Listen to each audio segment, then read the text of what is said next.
Video کے نیچے subscribe کے بٹن پہ کلک کریں، بیل کے آئیکن پہ کلک کیجئے تاکہ ہر نئی ویڈیو کی نوٹیفیکیشن آپ کو مل جائے۔ الحمد لله نحمده ونستعينه ونستغفره ونؤمن به ونتوكل عليه ونعوذ بالله من شرور أنفسنا ومن سيئات أعمالنا من يهده الله فلا مضل له ومن يضلله فلا هادي له ونشهد أن لا إله إلا الله وحده لا شريك له ونشهد أن سيدنا ومولانا محمدا عبده ورسوله صلى الله تعالى عليه وعلى آله وأصحابه وبارك وسلم تسليما كثيرا أما بعد فأعوذ بالله من الشيطان الرجيم بسم الله الرحمن الرحيم يا أيها الذين آمنوا استعينوا بالصبر والصلاة إن الله مع الصابرين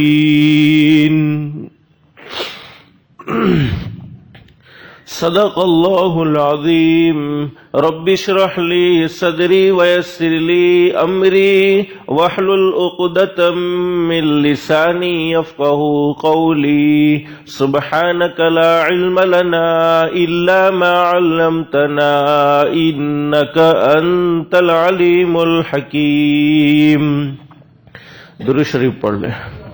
اللهم صل على محمد وعلى آل محمد كما صليت على إبراهيم وعلى آل إبراهيم إنك حميد مجيد۔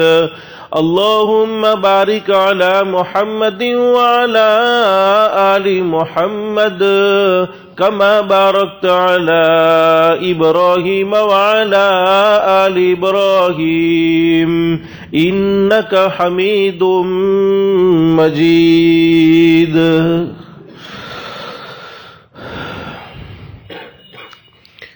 گزشتہ 2 جمعوں سے یہ باتیں بتلائی تھی کہ مذہب اسلام سے بڑھ کر کوئی مذہب نہیں اور دولت ایمان سے بڑھ کر کوئی دولت نہیں۔ ایمان کا مل جانا یہ اللہ کی طرف سے بہت بڑا انعام ہے، لیکن ایمان کا موت تک محفوظ رہنا یہ اس سے بھی بڑا انعام ہے۔ اس لیے کہ بہت سے لوگ دنیا میں ایسے بھی آئے ہیں جو پیدا ہوئے تھے مسلمان کے گھر میں، کلمہ پڑھا تھا ماں کی گود سے، لیکن کچھ گناہوں کی نحوست ایسی رہی ہے جس کی بنیاد پر وہ دنیا سے بغیر ایمان کے گئے ہیں۔ میں نے گزشتہ جمعے میں ایک بات بتلائی تھی کہ کچھ گناہ ایسے ہوتے ہیں، ان گناہوں کو ہم گناہ سمجھتے نہیں، اور حقیقت یہ ہوتی ہے کہ جب انسان وہ گناہ زمین پر کرتا ہے وہ اپنے آپ کو مسلمان سمجھتا ہے، لیکن اللہ کی طرف سے آسمان پر فیصلہ ہوتا ہے، میرے بندے اگرچہ تو اپنے آپ کو مسلمان سمجھتا ہے لیکن میری فہرست میں تیرا نام ایمان والوں میں نہیں ہے۔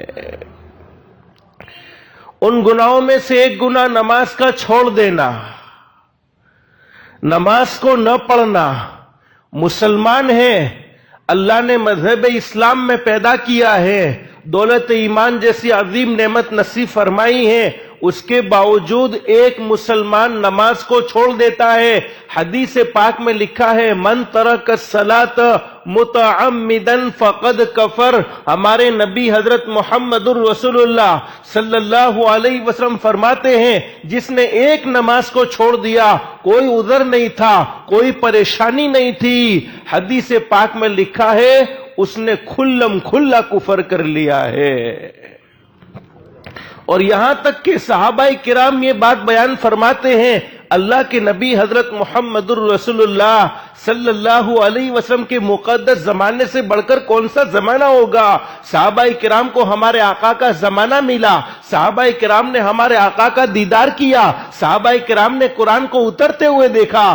صحابہ کرام کیا فرماتے ہیں؟ نبی کریم صلی اللہ علیہ وسلم کے زمانے میں مسلمان اور کافر کی پہچان صرف نماز ہوتی تھی کہ مسلمان نماز پڑھتا ہے اور کافر نماز نہیں پڑھتا ہے، اس لیے کہ اس زمانے میں کچھ لوگ ایسے بھی تھے جو اوپر کے مسلمان تھے، اندر سے اسلام کے بارے میں دشمنی تھی، اندر سے ایمان کے بارے میں دشمنی تھی، اوپر کے مسلمان تھے، وہ بھی نماز کو چھوڑتے نہیں تھے۔